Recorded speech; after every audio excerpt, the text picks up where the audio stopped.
की, भारत माता की।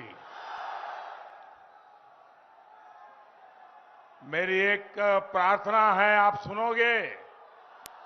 मेरी एक रिक्वेस्ट है, सुनोगे? देखिए, आप लोगों का प्यार इतना है, आप लोगों के आशीर्वाद इतने हैं कि इतना बड़ा ये मैदान भी छोटा पड़ गया।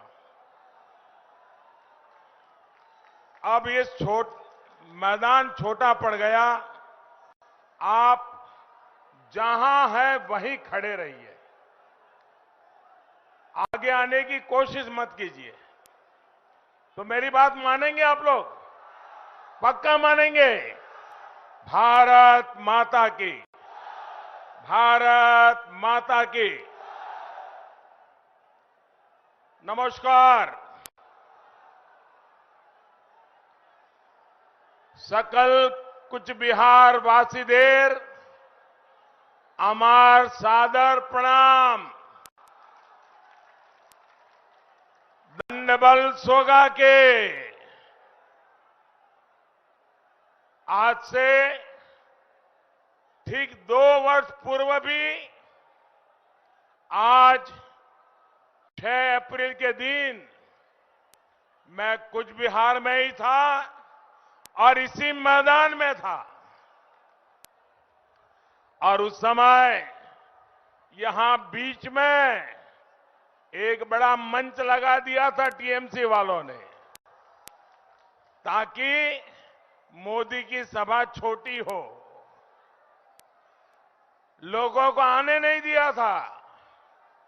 और उस दिन मैंने इसी मंच पर से कहा था कि ये जो मंच बना है वो टीएमसी के पतन का स्मारक है। कहा था कि नहीं कहा था? याद है आप लोगों को? आप लोगों को याद है? आज मंच कहीं नजर आ रहा है, टीएमसी कहीं नजर आ रही है। ये आपकी ताकत, ये आपका प्यार और ये आपके आशीर्वाद के कारण हुआ है। भाइयों बहनों, बाणेश्वर शिव मंदिर, कामतेश्वरी मंदिर, मदन मोहन मंदिर, आस्था के ऐसे अनेक स्थानों की इस धरती पर आकर हर किसी के मन को बहुत शांति मिलती है, शांता मिलता है। महाराजा नरनारायण, वीर चिल्ला रॉय के शौर्य, ठाकुर मदन मोहन जी और ठाकुर पंचानन वर्मा जैसे महान सपूतों के योगदान से ये भूमि समृद्ध हुई है। आज तो ऐसे अवसर पर कूच बिहार आया हूं जब बीजेपी अपना स्थापना दिवस मना रही है। बंगाल की इस धरती ने बीजेपी को विचार दिए हैं, बीजेपी को संस्कार दी है, बीजेपी को प्रेरणा दी है, बीजेपी को निरंतर ऊर्जा दी है। डॉक्टर श्यामा प्रसाद मुखर्जी, जिन्होंने हमारे लिए राजनीतिक रास्ता तय किया, जिन्होंने हम जैसे करोड़ों कार्यकर्ताओं को आदर्शों को लेकर राजनीति में जीने का, जनता के लिए जूझने का और शरीर का कण कण, समय का पल पल जनता की सेवा में लगाए रखने की हमें प्रेरणा दी। ऐसे डॉक्टर श्यामा प्रसाद मुखर्जी ने बहुत महत्वपूर्ण बात कही थी। इसी बंगाल के सपूत डॉक्टर श्यामा प्रसाद मुखर्जी ने बहुत महत्वपूर्ण बात कही थी। उन्होंने कहा था, भारत का यश, भारत की आध्यात्मिक महानता, भारत का सत्य और आत्म के विचार, भारत में पनपी मानवता की सेवा की भावना और भारत के जन जन का सर्वोच्च शक्ति की विराटता में विश्वास से आगे बढ़ने का 4 बहुत महत्वपूर्ण बातें जो देश को आगे ले जाएगी।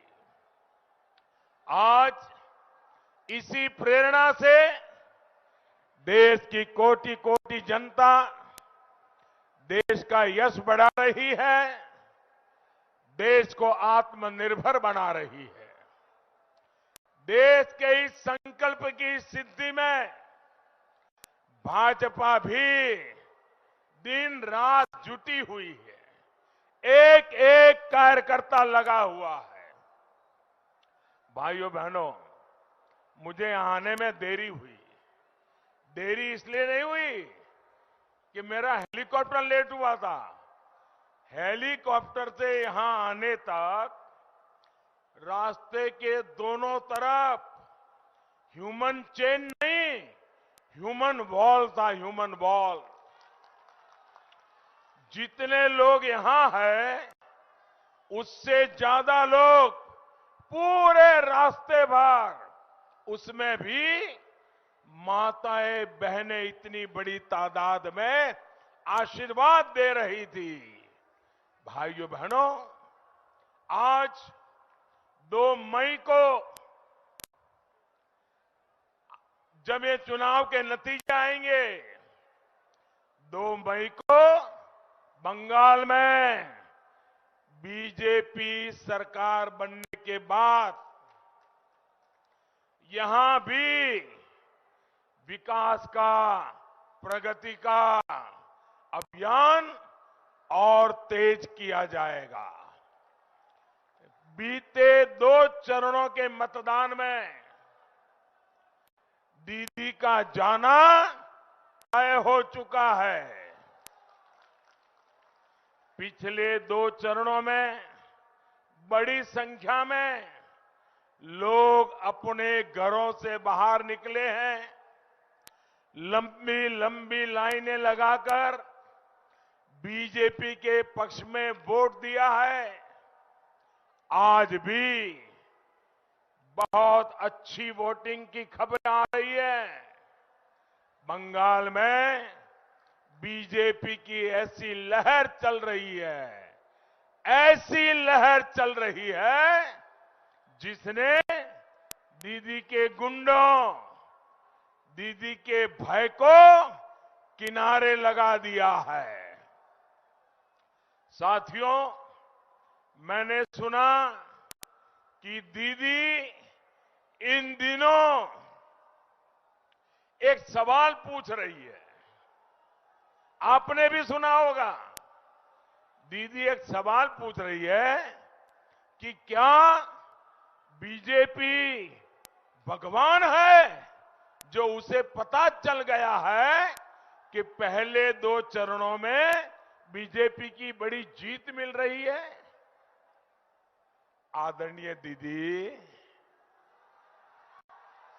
ओ दीदी,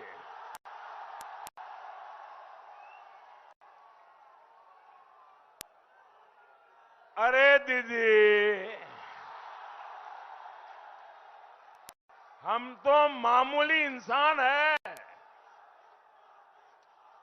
और ईश्वर की आज्ञा से, ईश्वर के आशीर्वाद से देश सेवा में लगे हैं। दोस्तों, आपका प्यार मेरे सर आंखों पर।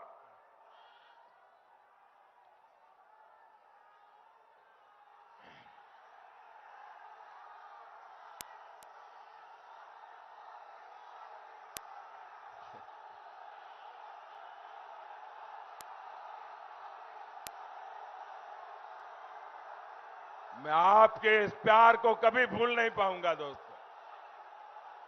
आपके आशीर्वाद मेरे लिए बहुत बड़ी ताकत है। ये जो आप प्यार दे रहे हैं ना, आप जो प्यार दे रहे हैं, 2 मई के बाद बीजेपी सरकार बनने के बाद मैं ये प्यार ब्याज समेत इस इलाके का विकास करके लौटाऊंगा।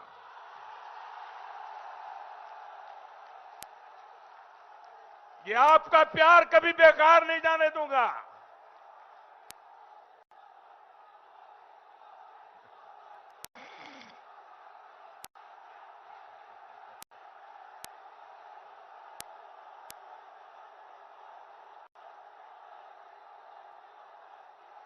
भारत माता की।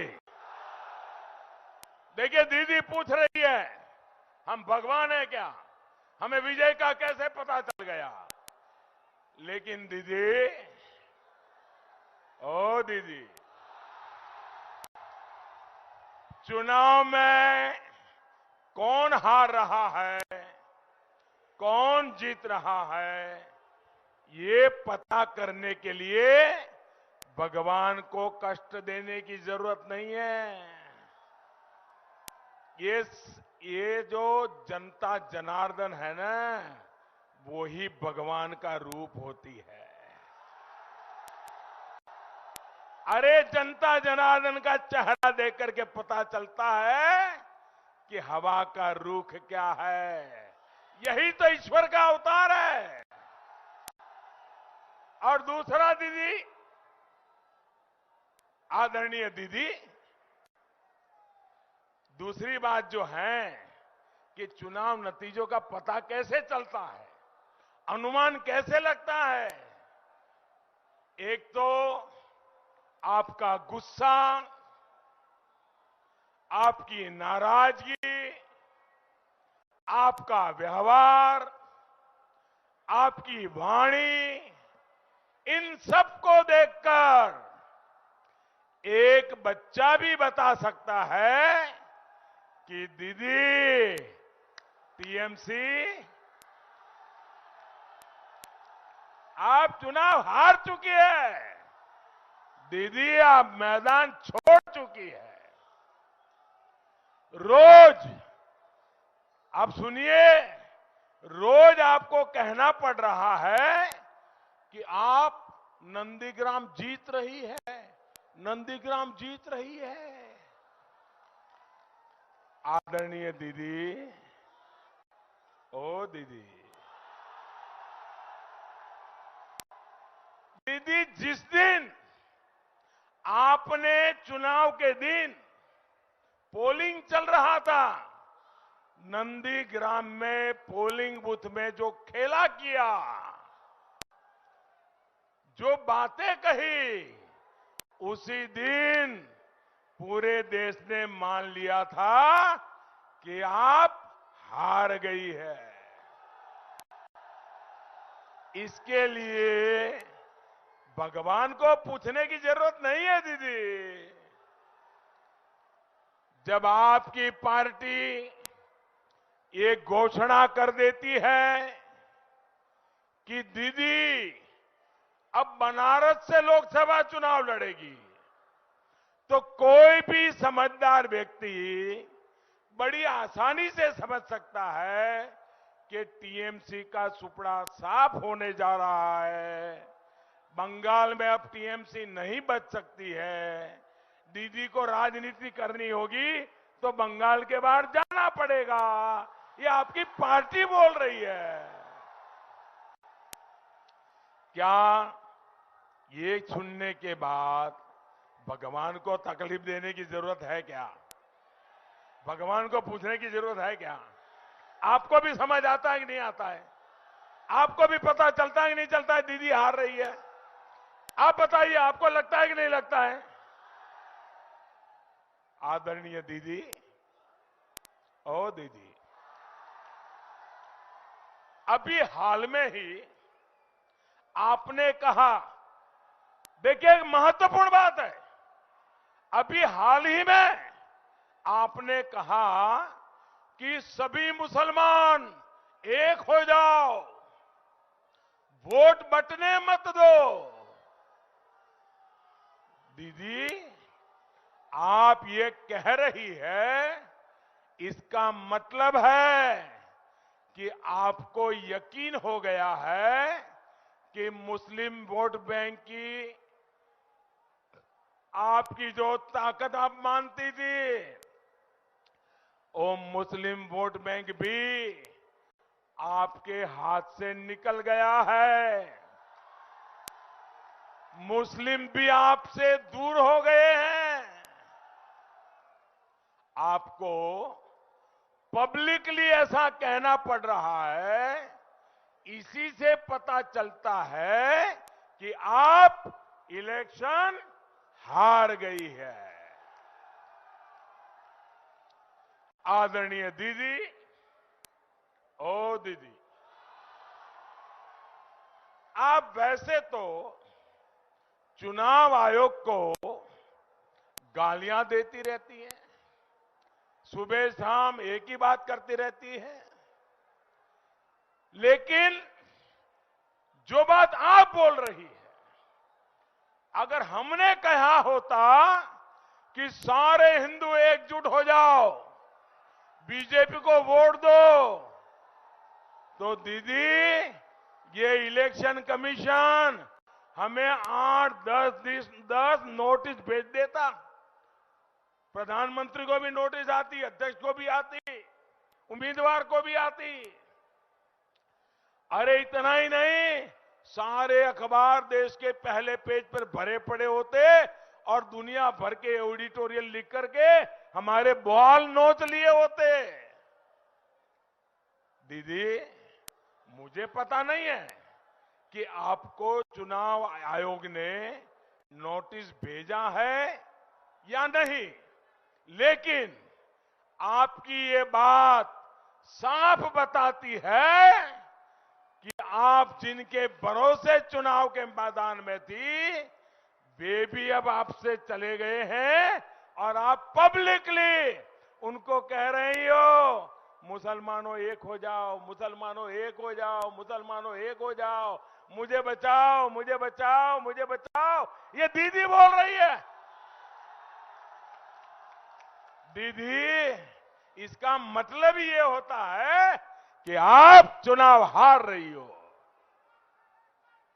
दीदी, जिस चुनाव आयोग ने 2 बार चुनाव करा करके आपको मुख्यमंत्री बनाया, आज आपको उस चुनाव आयोग से ही दिक्कत होने लग गई। ये दिखाता है कि आप चुनाव हार चुकी है। जिस ईवीएम ने वाम के शासन को उखाड़ फेंकने में आपकी मदद की, बंगाल के नागरिकों की इच्छा का आदर ईवीएम मशीन खुद करता है। एक एक नागरिक की इच्छा ईवीएम में कैद होती है।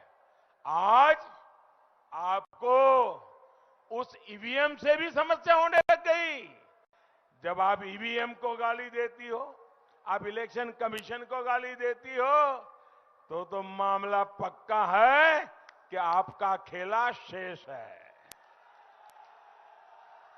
ये दिखाता है कि आप चुनाव हार चुकी है। जिस केंद्रीय वाहिनी की मांग आप खुद करती थी, मांग करती थी कि केंद्रीय सुरक्षा बलों के हाथ में ही चुनाव होना चाहिए, दीदी आप आज उन पर गुस्सा कर रही हैं, उनको बदनाम करने के लिए भाषा बोल रही है, षड्यंत्र कर रही हो। ये दिखाता है कि आप चुनाव हार चुकी है। दीदी, आप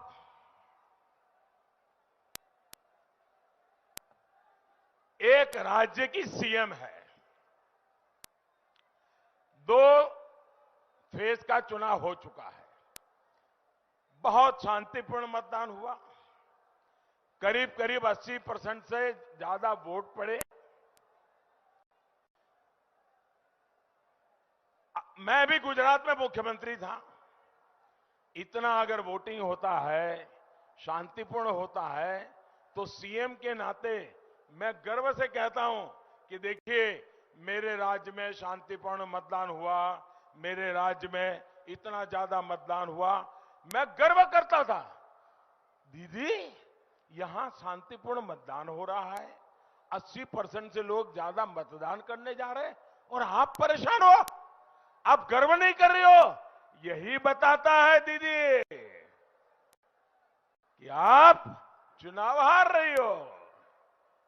साथियों, बीजेपी की रैली में भारी संख्या में लोग आ रहे हैं, दिखता है साहब। बहन बेटियां आ रही हैं, लेकिन दीदी कहती है कि ये जो लोग आए हैं ना, वो पैसे लेकर यहां आते हैं। मुझे बताइए भाई, क्या आप पैसे लेकर के यहां आए हैं क्या? जोर से बोलिए, पैसे लेकर के आए हैं क्या? पैसे लेकर के आए हैं क्या? पैसे मिलने वाले हैं इसलिए आए हैं क्या? ये दीदी आप पर झूठा आरोप लगाती है कि नहीं लगाती? ये दीदी आपको बदनाम कर रही है कि नहीं कर रही है? दीदी ने आपका अपमान किया है कि नहीं किया है? तो दीदी को सजा दोगे कि नहीं दोगे? सजा दोगे कि नहीं दोगे? इस चुनाव में जबरदस्त सजा दोगे कि नहीं दोगे? कमल के निशान पर बटन दबा के सजा दोगे कि नहीं दोगे? भाइयों बहनों, बंगाल की ईमानदार जनता पर दीदी का ये संगीन आरोप इस बात की गवाही है कि आप चुनाव हार चुकी है।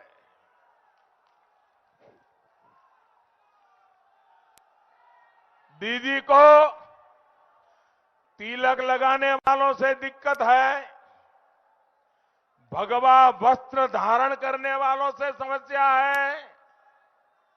ये दिखाता है दीदी जमीन खिसक चुकी है,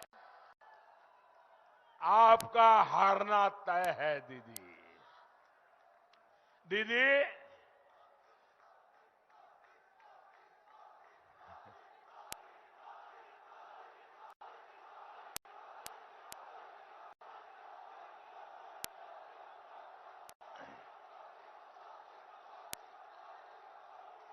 दीदी लोग कहते हैं कि आप फुटबॉल बहुत खेलती है। दीदी हमने सुना है फुटबॉल में एक होता है ओन गोल। आप चुनाव के मैदान में सेल्फ गोल कर चुकी है। आपने खुद ही अपनी सच्चाई स्वीकार कर ली है। भाइयों बहनों, टीचरों की भर्ती हो या फिर लोगों के काम, आपने सिर्फ तुष्टीकरण किया। बंगाल के सामान्य लोगों को, बंगाल के नौजवानों, यहां के किसानों को आपने अपने हाल पर छोड़ दिया। 10 साल तक आपके तोलाबाज बंगाल लूटते रहे। आदरणीय दीदी, आप देखती रही। 10 साल उत्तर बंगाल के साथ अन्याय हुआ। आदरणीय दीदी, आप देखती रही। 10 साल यहां जब रक्त बहा, मां बहनों के आंसू बहे। आदरणीय दीदी, आप देखती रही। 10 साल दलित, वंचित, पिछड़ों, आदिवासियों, टी गार्डन मजदूरों के साथ धोखा हुआ। दीदी, आप देखती रही, आंखें बंद करके बैठी रही। 10 साल कृषक सिंचाई और भंडारण की सुविधाओं से वंचित रहे। घोड़े राज से परेशान रहा। दीदी आप देखती रही। टीएमसी के कार्यकर्ता, नेता, मंत्री खेला करते रहे और दीदी देखती रही। 10 साल तस्करी और घुसपैठ होती रही, दीदी देखती रही। देखिए, कोई मेरे साथ जो डॉक्टर हैं, जरा देखिए वो माता जी, जरा पानी वगैरह दीजिए, उनकी चिंता कीजिए।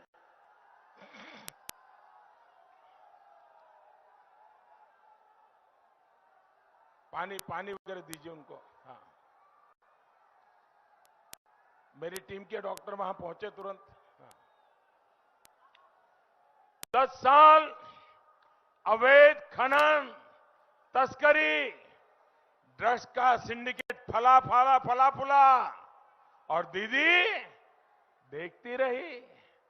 साथियों, अभी हाल ही में जो टैप आया है, उसमें कई बातचीत ऐसी उजागर के हुई है, दीदी के 10 साल का पूरा रिपोर्ट कार्ड दे रही है। दीदी, आपने बंगाल में एक नया टैक्स शुरू कर दिया, वाइपो सर्विस टैक्स। वाइपो सर्विस टैक्स, गरीब मां बहन ने मेहनत का वो वाइपो सर्विस टैक्स में चला गया। बंगाल का युवा एक एक टका के लिए तरस रहा है और वहां 35-40 करोड़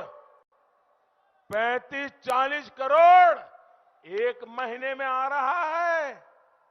इसी वजह से आज बंगाल के कोने कोने से आवाज आ रही है, चलो पलटाई।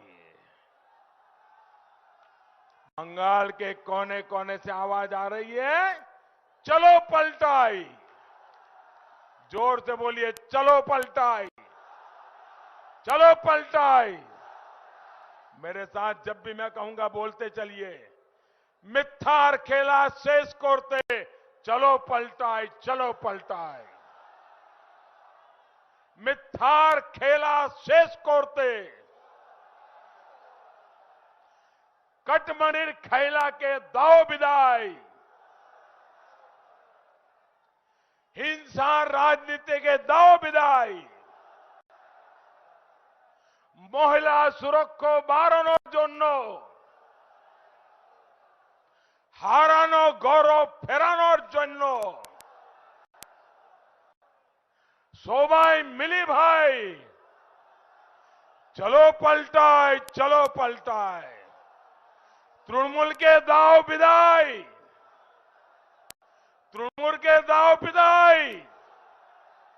भाई और बहनों, पश्चिम बंगाल में डबल इंजन की सरकार के भाव से कितनी परेशानी हो रही है, एक कुछ बिहार से बेहतर कौन समझ सकता है।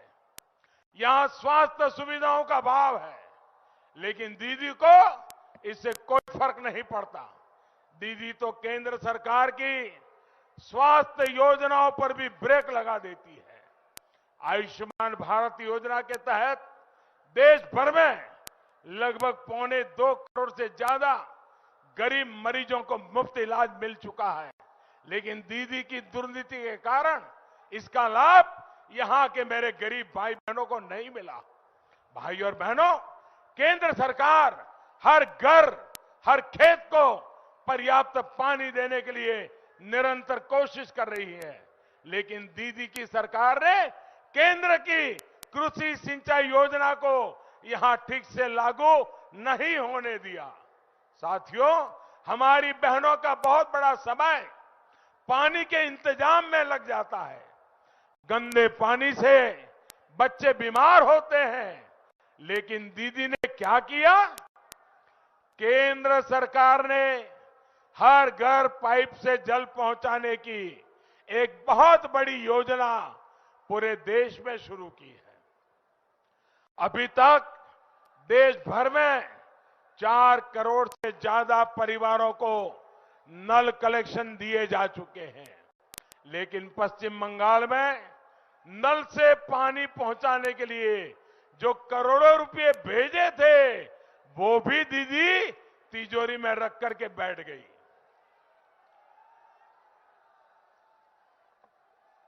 साथियों, मैं आपको आश्वस्त करता हूं कि बंगाल में बीजेपी सरकार बनते ही पानी की समस्या को दूर करने के लिए, हर घर पाइप से जल पहुंचाने के लिए डबल ताकत से काम किया जाएगा। यहां के कृषक परिवारों के लिए, विशेष रूप से छोटे कृषकों को तो डबल इंजन की सरकार से बहुत लाभ होने वाला है। देश भर में भंडारण से जुड़ा, कोल्ड स्टोरेज से जुड़ा आधुनिक इंफ्रास्ट्रक्चर खड़ा करने के लिए 1 लाख करोड़ रुपए का विशेष फंड केंद्र सरकार ने बनाया है। नए कृषि कानूनों से भी भंडारण, कोल्ड स्टोरेज और कृषि आधारित शिल्प के लिए बहुत प्रोत्साहन मिलने वाला है। आलू सहित हर प्रकार के फल सब्जी से जुड़े कृषकों को जब कोल्ड स्टोरेज मिलेगा, प्रोसेसिंग उद्योग निकट ही मिलेंगे, तो इससे बहुत बड़ा लाभ मेरे कृषक भाइयों को होगा। जूट किसानों के लिए एमएसपी में केंद्र सरकार पहले ही कई गुना बढ़ोतरी कर चुकी है। यहां जूट की अलग अलग पैकेजिंग से जुड़े उद्योग लगे, सेल्फ हेल्प ग्रुप से जुड़ी बहनों को इससे जोड़ा जा सके, इसको प्रोत्साहित किया जाएगा। इसके अलावा पश्चिम बंगाल के सभी कृषक परिवारों को पहली कैबिनेट बैठक में ही, और मैं आपसे कहूंगा हर किसान के घर पे मेरी ये बात पहुंचानी है। पहुंचाओगे? गांव-गांव जाके पहुंचाओगे? हर एक किसान के घर जाकर के बताओगे? तो मैं बताता हूं क्या बताना है। 2 मई के बाद बीजेपी की सरकार बनेगी और पहली कैबिनेट में जो काम हम करने वाले हैं, वो आप किसानों को घर घर जाकर के बताइए। पीएम किसान सम्मान निधि का लाभ हर किसान को मिल जाएगा। बंगाल की बीजेपी की सरकार की कोशिश होगी कि हर किसान के खाते में, ये बात पहुंचाइए, हर किसान के खाते में जल्द से जल्द 18,000 रुपये। कितने? जरा जोर से बोलिए, कितने? 18,000 रुपये। कितने?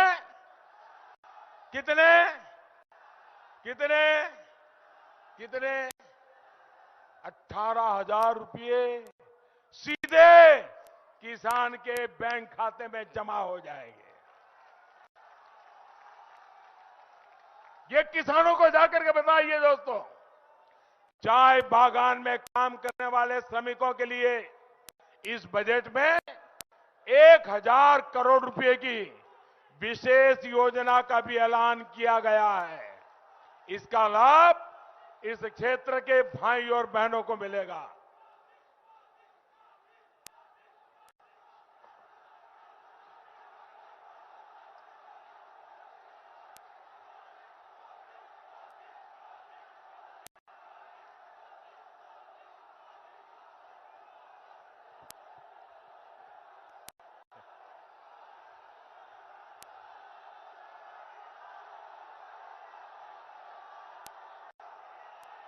आप इतना प्यार कर रहे हो, यहां से जाने का मन ही नहीं करेगा।